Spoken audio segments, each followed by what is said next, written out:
യൂറോപ്പിലെ ഒളിഞ്ഞിരിക്കുന്ന ഈ സുന്ദര ഭൂമി കണ്ടിട്ടുണ്ടോ? ഇതാണ് മോണ്ടിനെഗ്രോയിലെ കോട്ടോർ. മലനിരകളും കടലും ചേരുന്ന ഒരത്ഭുതം. യുനെസ്കോ പൈതൃക പട്ടികയിലുള്ള ഈ പഴയ നഗരം നിങ്ങളെ വിസ്മയിപ്പിക്കും. ഇവിടെ നിന്ന് ഒരു ബോട്ട് യാത്ര പോയാലോ? ഞങ്ങൾ ആദ്യം പോയത് കടലിനടിയിലെ രഹസ്യ സബ്മറൈൻ ടണലിലേക്കാണ്. ഒരു പഴയ മിലിട്ടറി അത്ഭുതം.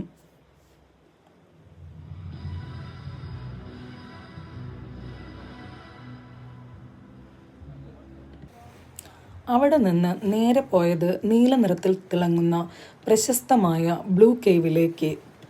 വെള്ളത്തിൻ്റെ നീല നിറം കണ്ടാൽ നമ്മുടെ കണ്ണ് തള്ളിപ്പോവും.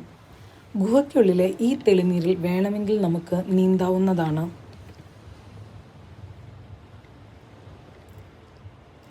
അടുത്തതായി ഞങ്ങൾ എത്തിയത് അവർ ലേഡി ഓഫ് ദ റോക്സ് എന്ന മനോഹരമായ ദ്വീപിലേക്കാണ്. കടലിന് നടുവിൽ മനുഷ്യൻ കല്ലുകൾ അടുക്കി നിർമ്മിച്ച ഒരത്ഭുത ദ്വീപാണിത്. ഇതിൻ്റെ ഭംഗി ഒന്ന് വേറെ തന്നെയാണ്.